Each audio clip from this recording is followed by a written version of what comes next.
Hello everyone, my name is Sudhir Mishra और आज हम पढ़ेंगे फिजिक्स का अगला चैप्टर जिसका नाम है structure of atom and nuclei. तो कॉपी पेन निकाल लो और नोट्स बनाना शुरू करो। तो चलिए शुरू करते हैं।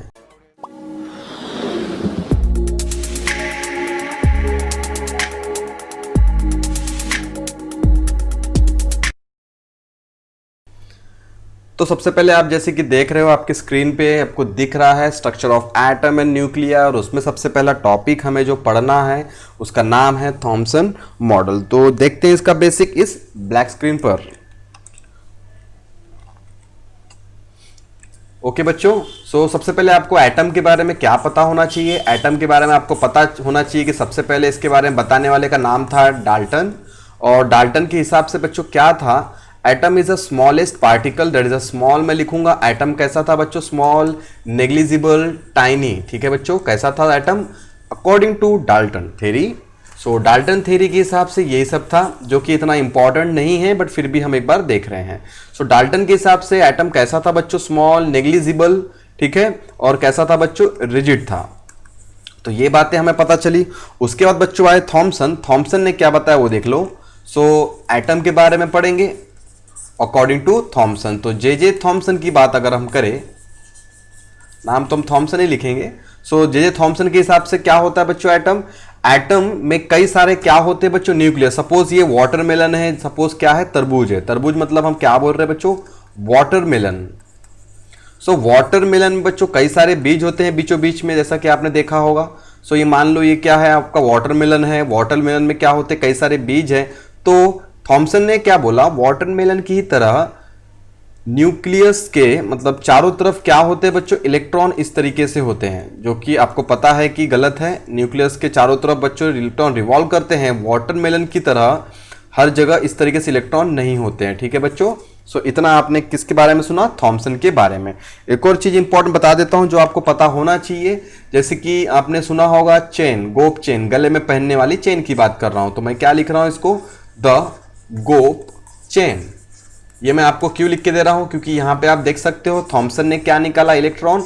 गोल्डस्टीन ने क्या निकाला? प्रोटॉन। और चैडविक ने क्या निकाला? न्यूट्रॉन। तो आपको यहां से ध्यान में रहता है। फिर से एक बार मैंने क्या बताया बच्चों आपको? द गोप चेन, जो कि गले में पहनने वाली चेन है, उसके बारे में बात कर रहा हूं। तो आपको यहां से क्या याद हो जाएगा बच्चों? थॉमसन ने क्या निकाला? इलेक्ट्रॉन। गोल्डस्टीन ने क्या निकाला? प्रोटॉन। चैडविक ने क्या निकाला बच्चों? न्यूट्रॉन। तो आई होप कि आप समझ गए होंगे हम किसके बारे में पढ़ने जा रहे हैं? थॉमसन के बारे में। तो चलिए स्क्रीन पे देखेंगे थ्योरी डिटेल में। तो बच्चों अकॉर्डिंग टू थॉमसन, अब यहां पे जो बेसिक दिया है ये पेपर में आता नहीं है। थॉमसन ने क्या बताया regarding structure of atom? According to this model हम देखेंगे कि atom is a solid sphere. बच्चों एटम क्या होता है बच्चों? Solid sphere in which entire and positive charge, ठीक है, in which entire and positive charge and its mass is uniformly distributed, and its mass is uniformly distributed, in which negatively charged electron are embedded like seeds in a watermelon. So देख सकते हैं आप watermelon में जिस तरीके से क्या रखी जाती है बच्चों? सीड्स, उसी की तरह इलेक्ट्रॉन भी क्या होता है उस एटम में? होता है। सो कुल मिला के इन्होंने वाटरमेलन का कंसेप्ट इमेजिन किया और उसी इमेजिनेशन से बता दिया कि एटम में क्या होते हैं? कई सारे इलेक्ट्रॉन होते हैं, जिस तरीके से बीज होता है तरबूज के अंदर। ठीक है, सो आगे बढ़ेंगे और देखेंगे कि इनका फेल्यूर और सक्सेस क्या था। तो सक्सेस नंबर 1, सक्सेसफुली क्या बताया इन्होंने? थर्मियोनिक बच्चों इमिशन। अब आपको मैं बता देता हूं थर्मियोनिक इमिशन क्या होता है।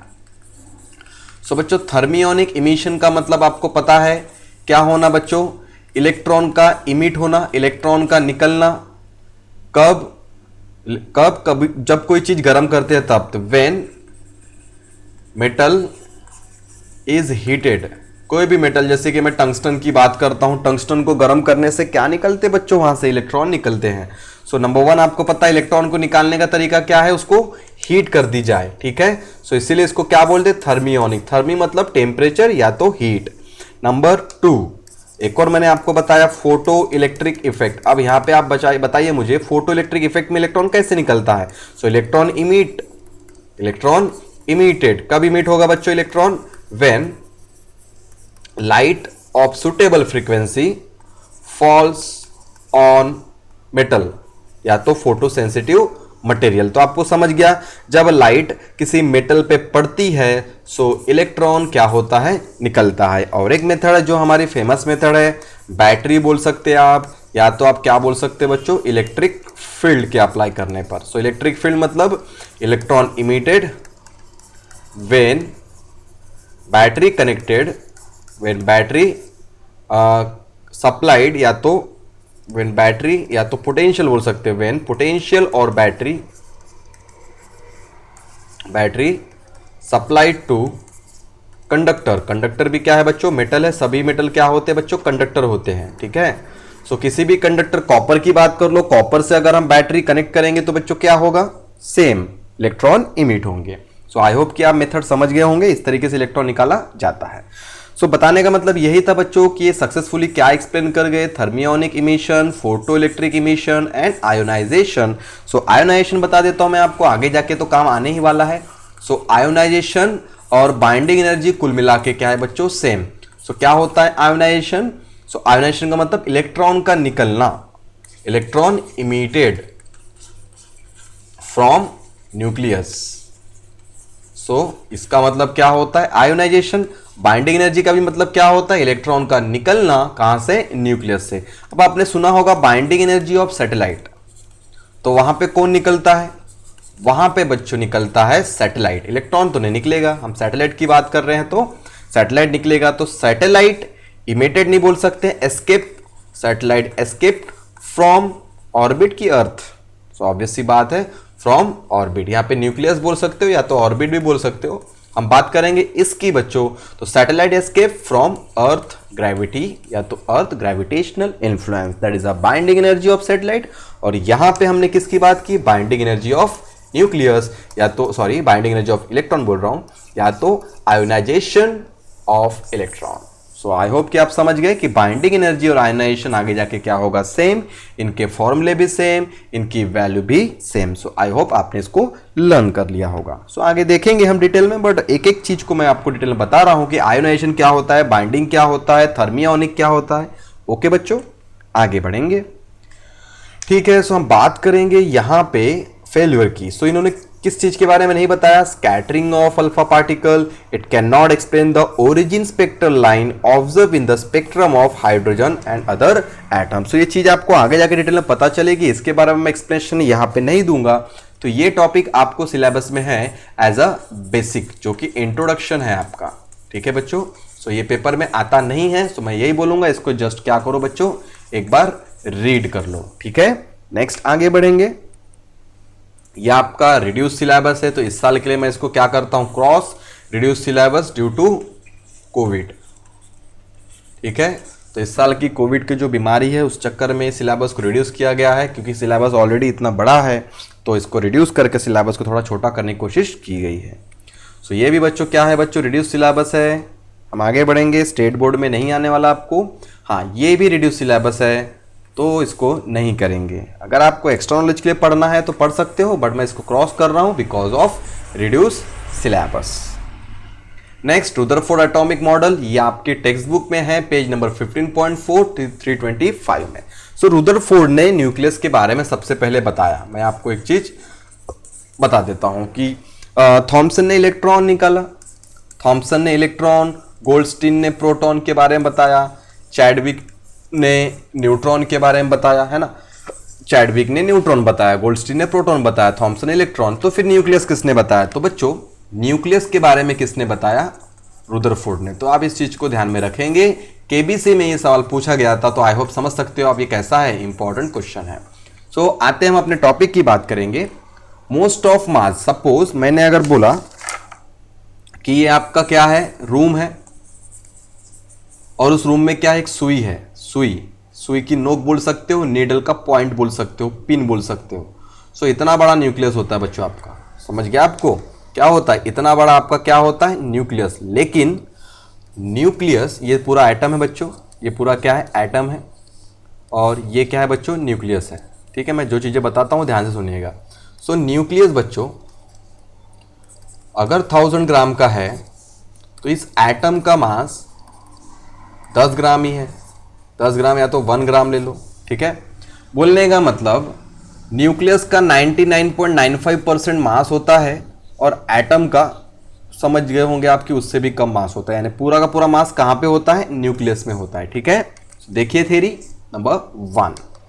Okay, so most of mass at least 99.95% according to Rutherford. Rutherford ने ये एक्सपेरिमेंट से पता लगाया, वो एक्सपेरिमेंट इस साल रिड्यूस है तो उस बारे में हम डिस्कस नहीं कर रहे हैं फिलहाल। तो रुदरफोर्ड ने क्या पता लगाया बच्चों कि 99.95% मास न्यूक्लियस में होता है और all of the charge of an atom concentrated in a very small region is called as atomic nucleus। तो यानी न्यूक्लियस का मास बहुत ज़्यादा होता है और जितना भी एटम का जो चार्ज होता है वो कहाँ पे एक छोटे से रीजन में आता है बोले तो उसका नाम क्या होता है, न्यूक्लियस। तो सारा चार्ज न्यूक्लियस में, सारा मास भी न्यूक्लियस में। तो आई होप कि आप समझ गए होंगे कि न्यूक्लियस काफ़ी ज़्यादा एनर्जेटिक होता है। नेक्स्ट पॉइंट देखेंगे, पॉइंट नंबर 2, जिसमें आपको साइज पता चलेगा बच्चों एटम का और आपको साइज पता चल जाएगा न्यूक्लियस का। ठीक है, सो बच्चों मैं ब्लैक स्क्रीन से बताता हूं न्यूक्लियस का डायमीटर बच्चों या फिर न्यूक्लियस का साइज। ठीक है, कितना होता है 10⁻⁻15, इसी को बोला जाता है 1 फेम्टो। फेम्टो आपको पता है 13 giga mega kilo milli micro nano pico femto atto. Femto यानी 10⁻⁻15, इसी को आप बोल सकते हो फर्मी। केमिस्ट्री में इसको यूज किया जाता है वर्ड फर्मी। सो केमिस्ट्री की लैंग्वेज में भी ध्यान में रखेंगे। ओके बच्चों, तो एटम का साइज देख लो आप। न्यूक्लियस का साइज तो बहुत छोटा है, एटम का साइज थोड़ा बड़ा होता है, दैट इज 1 एंगस्ट्रॉम के बराबर यानी 10⁻⁻10 मीटर के बराबर। तो आप समझ चुके होंगे कि यहाँ सबसे छोटा न्यूक्लियस है लेकिन उसका मास सबसे ज़्यादा है और उसके पास चार्ज भी सबसे ज़्यादा है। तो सबसे ज़्यादा फोर्स किसके पास होगा बच्चों, न्यूक्लियस के पास। ओके बच्चों, और एटम में क्या होता है बच्चों, बहुत सारी एम्प्टी स्पेस होती है। इतना बड़ा एटम है, छोटा सा न्यूक्लियस है, तो यहाँ पे आपको दिख रहा है ये क्या है, ये सब खाली जगह है ना बच्चों, ये सब क्या है, ये सब खाली जगह है। सो ये खाली जगह इसके अंदर है बच्चों, एटम के अंदर। और इस खाली जगह को बच्चों एक्चुअली क्या बोला जाता है, डार्क मैटर भी बोला जाता है। ये एक्स्ट्रा पार्ट है, इसके बारे में हम डिस्कस नहीं करेंगे। सो डार्क मैटर क्या होता है उसके बारे में जानने के लिए आप यूट्यूब में कई सारे वीडियो देख सकते हो। सो फिलहाल ये डिस्कशन का पार्ट नहीं है, इसको हम नहीं देखेंगे। तो हमारे यूनिवर्स में बहुत सारा क्या प्रेजेंट है, empty space, that is a dark matter. Okay बच्चों, नेक्स्ट पॉइंट नंबर 2 जो कि हमने डिस्कस कर लिया है, आपको पता चल गया है कि क्या होता है। सो यहाँ से बात करेंगे। सो न्यूक्लियस का साइज 1 फर्मी होता है और एटम का साइज 1 एंगस्ट्रॉम होता है। तो चलिए आगे बढ़ेंगे, अगला पॉइंट देखेंगे। In atom, there is a maximum empty space and the electron revolve around the nucleus in the same way as the planet revolve around the sun.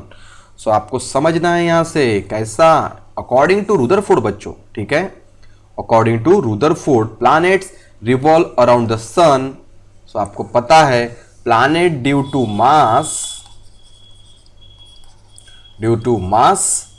gravitational force काम करता है, बट न्यूक्लियस में क्या होता है बच्चों, electron और nucleus में जो फोर्स होता है वो फोर्स किसके कारण होता है, ग्रेविटेशनल नहीं होता है बच्चों, चार्ज के कारण फोर्स होता है, इलेक्ट्रोस्टैटिक फोर्स। समझ गया होगा, फोर्स ड्यू टू चार्ज। और इन्होंने क्या बोला, इन्होंने बोल दिया कि जैसे प्लैनेट घूमते हैं सन के चारों तरफ, उस तरीके से इलेक्ट्रॉन घूमता है न्यूक्लियस के चारों तरफ। ये बन गया इसका डीमेरिट जो आगे जाके हम पढ़ने ही वाले हैं। सो रियल आंसर क्या रहेगा, करेक्ट वे में आपको ध्यान में रखना है, क्या होता है, इलेक्ट्रॉन और न्यूक्लियस के बीच में चार्ज होता है जिसके कारण आपस में एक दूसरे को क्या करते हैं, अट्रैक्ट करते हैं, और उस फोर्स का नाम होता है इलेक्ट्रोस्टैटिक फोर्स ऑफ अट्रैक्शन। और ग्रेविटेशनल फोर्स मतलब मास के कारण होता है जो कि सिर्फ अट्रैक्ट ही करता है। ठीक है बच्चों, चलिए आगे बढ़ेंगे। ओके, तो फेल्यूर देखेंगे इनका, फेल्यूर बोलो, ड्रॉबैक बोलो, या तो क्या बोलो आप इसको, डीमेरिट बोलो, जो बोलना है आप बोल सकते हो। ठीक है बच्चों, ओके। तो स्टेबिलिटी बताना भूल गए, स्टेबिलिटी क्यों भूल गए, आपको अभी बताया मैंने, प्लैनेटरी सिस्टम का एग्जांपल दिया इन्होंने। तो it could not explain stability of atom because according to classical electrodynamics theory an accelerated charge particle should continuously radiate energy. So ये टॉपिक आपको आगे जाके पता चलेगा कि ये कोई भी चार्ज पार्टिकल घूमते रहता है। ठीक है, सो चार्ज पार्टिकल के बारे में हम आगे पढ़ेंगे जो कि एक्सेलरेटर आपका साइक्लोट्रॉन रहेगा, जहां पे हम आपको डिटेल में बताएंगे कि किस तरीके से चार्ज पार्टिकल घूमता है। ठीक है बच्चों, सो अभी आगे बढ़ेंगे। Thus an electron moving in a circular path around the nucleus should also radiate energy and thus move into smaller and smaller orbit or gradually decreasing the radius, it should ultimately fall into nucleus। तो ये जो उन्होंने बोला कि ऐसा कुछ होना चाहिए जो कि उनका आगे जाके क्या बन गया बच्चों, डी मेरिट। सो आगे बढ़ेंगे, ये पॉइंट बहुत बड़ा था मैं समझ सकता हूं, पर आपको कुछ चीजें यहाँ पे अभी क्लियर नहीं होगी जो यहाँ पे स्टार्टिंग में लिखी गई है। सो फिलहाल हम पॉइंट नंबर 2 से आएंगे जो कि छोटा पॉइंट है, आपको जल्दी समझ में आ जाएगा, इसकी डिटेलिंग बहुत आसान है। So according to this model the spectrum of atom must be continuous whereas practically it is a line spectrum। यानी जो स्पेक्ट्रम की बात चल रही है उन्होंने क्या सोचा, इट मस्ट बी कंटिन्यूअस होना चाहिए, लेकिन रियलिटी में क्या है वो स्पेक्ट्रम बेटा, एक लाइन स्पेक्ट्रम है, जो कि हम डिटेल में अभी पढ़ेंगे कुछ लेक्चर्स में। फिलहाल आगे बढ़ेंगे और इनके फेलियर और देखें। It did not explain the distribution of electron outside the nucleus, और कुछ ड्रॉबैक्स यहाँ पे नहीं है बच्चों। सो मैंने बताया ही assumed electron is he assumed electron and nucleus, he assumed electron and nucleus revolve around nucleus just like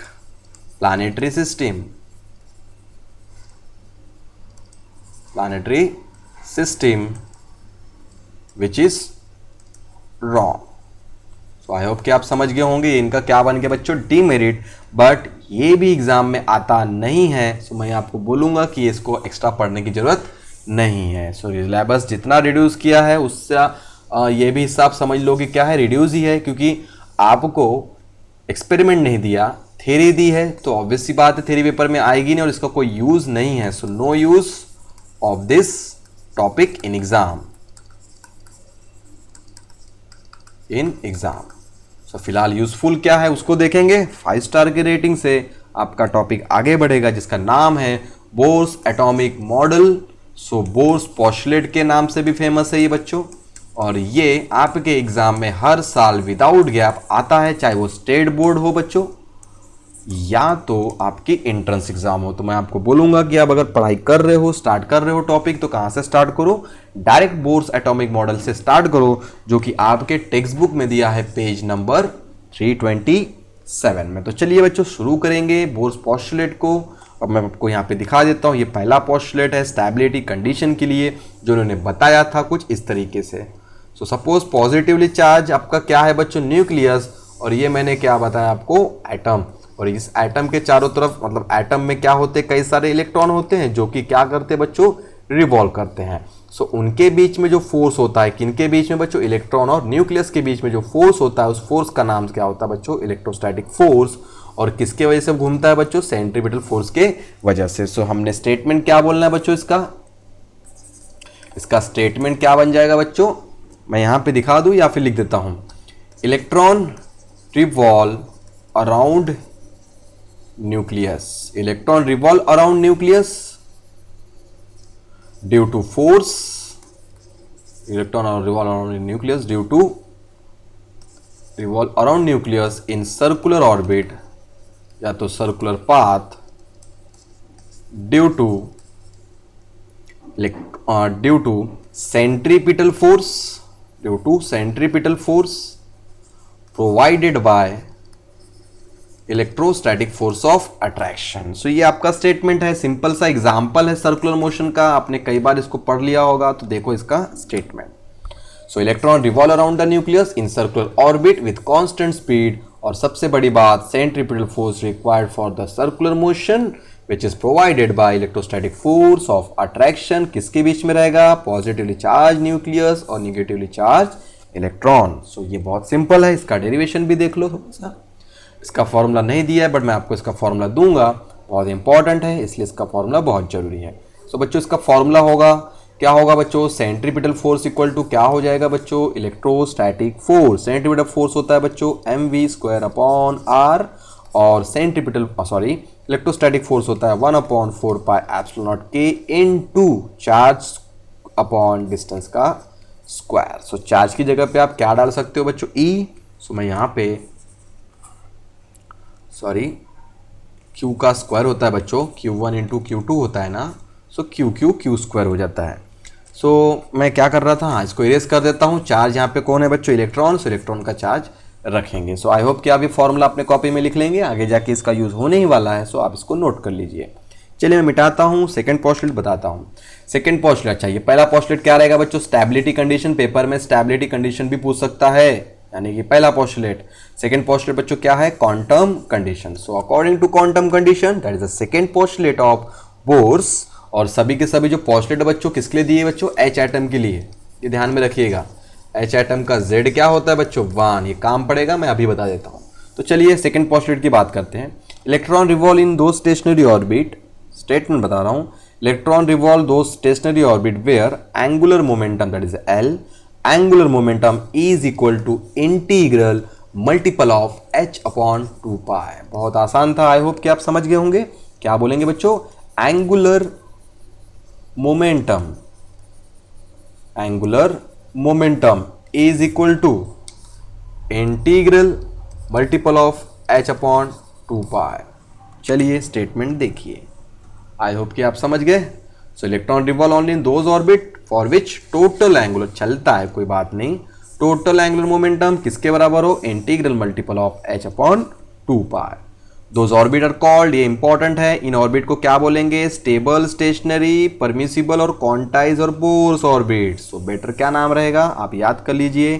कौन सा, नंबर 1 स्टेबल यानी कि स्टेशनरी, या तो परमिसिबल, या तो क्वांटाइज, या तो बोर्स ऑर्बिट। क्वांटाइज ऑर्बिट यानी क्वांटम कंडीशन। सो आप इन सभी चीज़ों को ध्यान में रखिए, पेपर में ज़्यादातर ये पूछा जाएगा कि स्टेशनरी और स्टेबल और परमिसिबल ऑर्बिट किस कंडीशन में आता है। सो बहुत सारी चीज़ें हैं पढ़ने के लिए, एक फॉर्मूला भी पढ़ लीजिए, that is L equal to integral multiple of h upon 2 pi.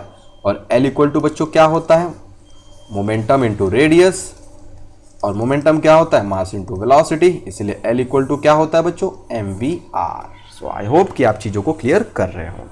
और n क्या होता है बच्चों, n प्रिंसिपल क्वांटम नंबर, या तो नंबर ऑफ ऑर्बिट, और नंबर ऑफ ऑर्बिट क्या होगा, पहला ऑर्बिट, दूसरा ऑर्बिट, तीसरा ऑर्बिट। ठीक है बच्चों, तो स्टेटमेंट एक एक मार्क के लिए आएगा, 1 मार्क, ये आएगा 1 मार्क। तो आप समझ सकते हो आपको कितना लिखना है 1 मार्क के लिए। ठीक है, चलिए बहुत इंपॉर्टेंट है, आप इन स्टेटमेंट को याद कर लो जल्द से जल्द। मैं पहले ही बता चुका हूँ, वेरी मोस्ट आईएमपी है, वेरी मोस्ट आईएमपी, इतना आईएमपी है कि आपको इसको याद करना ही चाहिए जल्द से जल्द। ठीक है, ओके बच्चों, पोस्टलेट नंबर 3। सो मैं इसको ब्लैक स्क्रीन में बताऊंगा। और देखो ये आपका क्या है बच्चों, ऑर्बिट है, एक और ऑर्बिट ले लिया हमने, ये न्यूक्लियस ले लिया हमने। ठीक है, इलेक्ट्रॉन ले लेता हूं मैं, इलेक्ट्रॉन इन हाई ऑर्बिट, बड़ा ऑर्बिट है, मतलब ऑब्वियस सी बात आपको दिख ही रहा है। इलेक्ट्रॉन ले लिया मैंने लो ऑर्बिट में। ओके, सो बच्चों इलेक्ट्रॉन जब जंप करता है higher orbit to low orbit, तो वो इमिट करता है energy in terms of photon. समझ गया। सो इलेक्ट्रॉन क्या करता है बच्चों, जब जंप करता है high orbit to low orbit, तो इलेक्ट्रॉन क्या इमिट करता है बच्चों, फोटोन एनर्जी। स्टेटमेंट खत्म, आगे बढ़ेंगे। So high minus low equal to E, delta E बोल सकते हो या तो ई बोल सकते हो। ठीक है, तो इसी को कभी कभी डेल्टा बोलते हैं, क्योंकि यहाँ पे आप देख सकते हो डिफरेंस है, डिफरेंस के लिए माइनस होता है, that is a delta. E बोलो, बट ये होता कितना, h nu. So E equal to क्या है बच्चों, एच न्यू। चलिए देखेंगे अब ये। सो आई होप कि आप डायग्राम समझ गए होंगे। सो क्या है बच्चों, high to low emission, photon energy. ठीक है, इमिट क्या करता है, फोटोन एनर्जी, और एब्जॉर्प्शन क्या करता है, फोटोन एनर्जी। कब, ये ऐसा। तो ये क्या है बच्चों, आपको याद रखना है, high orbit to low orbit. ठीक है, सो इमिशन क्या होगा, जब इलेक्ट्रॉन जंप कहां से करेगा, हाई, इसको मिटा दूं टी को, high orbit to low orbit, तो क्या करेगा बच्चों, इमिशन ऑफ फोटोन एनर्जी, और जब वो क्या करेगा, लो टू हाई, आप एरो भी देख सकते हो, सो क्या करेगा बच्चों, एब्जॉर्ब करेगा, सो लो टू हाई। ठीक है, केमिस्ट्री में भी है बच्चों, केमिस्ट्री में भी थोड़ा बहुत रेफर कीजिए, वहां पे चीजें आपको रिपीट हो जाएगी। तो कुल मिला के मेरा बोलना यही था, जब इलेक्ट्रॉन जंप कहां से, from higher orbit to low orbit, तो इलेक्ट्रॉन इमिट एनर्जी, या तो डायरेक्ट बोलो फोटोन एनर्जी, ऐसा बोल सकते हो, emit energy in the form of photon, या तो डायरेक्ट बोलो फोटोन एनर्जी। आपको पता है फोटोन एनर्जी क्या होता है, इक्वल टू एच न्यू, और इसका उल्टा कर दो तो क्या होगा, इमिट की जगह पे क्या आ जाएगा, एब्जॉर्प्शन। ठीक है बच्चों, ओके, सो आई होप कि आप चीजें समझ गए होंगे, मैंने यहाँ पे डिटेल में दिया है। ओके, चलिए, तो यहाँ पे लिखा है इलेक्ट्रॉन जंप फ्रॉम, अब स्टेटमेंट कर लेंगे क्योंकि मैंने स्टेटमेंट यहाँ लिख दिया है। व्हेनेवर इलेक्ट्रॉन क्या, jump from higher stationary orbit to lower stationary orbit, काफी बड़ा करके लिखा है, इट रेडिएट, या तो it emit energy in the form of photon energy which is equal to the, कैसा, विच इज इक्वल टू, क्या बोला बच्चों, difference, which is equal to difference, that is मैंने लिख दिया, और इसको किसके बराबर बना दिया, एच न्यू के बराबर। ठीक है, और यहाँ पे भी दिया एक्स्ट्रा मैंने, electron jump from high energy orbit, that is E1 को हायर बोल दिया मैंने, कोई दिक्कत नहीं है, मैं बोल रहा हूँ ना ये हाई है, सो ये हाई ले लो, इसको ले लो लो, सिंबल आगे पीछे हो सकते हैं, आप E2 को हाई बोल सकते हो या तो E1 को, कुछ भी कर सकते हो, बट हमेशा ध्यान रखना E हाई माइनस E लो। ओके, तो देन एनर्जी डिफरेंस क्या होगा बच्चों, डेल्टा E, जो कि किसके बराबर होगा, एच न्यू के बराबर। ठीक है, so E1 minus E2 emit in the form of photon, but if electron goes from, कहां से बच्चों, लो, ठीक है, यहां लिखता हूं low to high, it absorb. So simple सी बात, हाई टू लो क्या आ जाएगा, और लो टू हाई, तो सिंपल सी बात है, हम यहां पे देख लेंगे, इलेक्ट्रॉन जंप, और यहां पे electron jump from high to low emission, और low to high simple absorption. किसका, फोटोन एनर्जी का, फोटोन एनर्जी का। ओके बच्चों, ज्यादा बड़ा नहीं करेंगे इसको, आगे बढ़ेंगे, काम की बात करेंगे। सो बच्चों क्या होगा, देख सकते हैं आप फॉर्मूला हमारा, इलेक्ट्रॉन क्या कर रहा है, जंप कर रहा है हायर ऑर्बिट टू, कहाँ जंप कर रहा है बच्चों, लोअर ऑर्बिट, जैसे कि इसको आप बोल सकते हो 3 ऑर्बिट, और ये क्या है, ऑर्बिट सेकंड है। सो बच्चों क्या हो जाएगा, हम ऐसा बोल देंगे E3 minus E2 equal to क्या होगा बच्चों, डेल्टा E, या तो आप बोल दो E3 minus E2 equal to बच्चों h nu, that is a photon energy. ठीक है बच्चों, ये डन। नेक्स्ट और last note, electron does not radiate energy, electron does not radiate energy, कब रेडिएट करेगा, जंप करने पर, radiate when jump higher orbit to low orbit. तो जब घूमता है इलेक्ट्रॉन तो एनर्जी रेडिएट नहीं करता है, सिंपल सी बात है। सो electron does not radiate energy while revolving। ठीक है बच्चों, energy of electron in stationery orbit remains always constant. ठीक है, तो अगर वो इलेक्ट्रॉन घूम रहा है तो एनर्जी क्या रहेगी बच्चों, कांस्टेंट रहेगी, hence atomic structure is stable, most IMP इन्होंने स्टेबिलिटी के बारे में बताया, आप इस चीज को ध्यान में रखेंगे। सो ट्रांजिशन एंड फ्रीक्वेंसी कंडीशन बताया है थर्ड पोस्टुलेट के बारे में, तो पेपर में थर्ड पोस्टुलेट की जगह पे क्या पूछेगा, ये। आई होप कि आप समझ गए चीजों को। तो फिलहाल आज के लिए इतना, बाकी करेंगे नेक्स्ट टाइम। Thank you.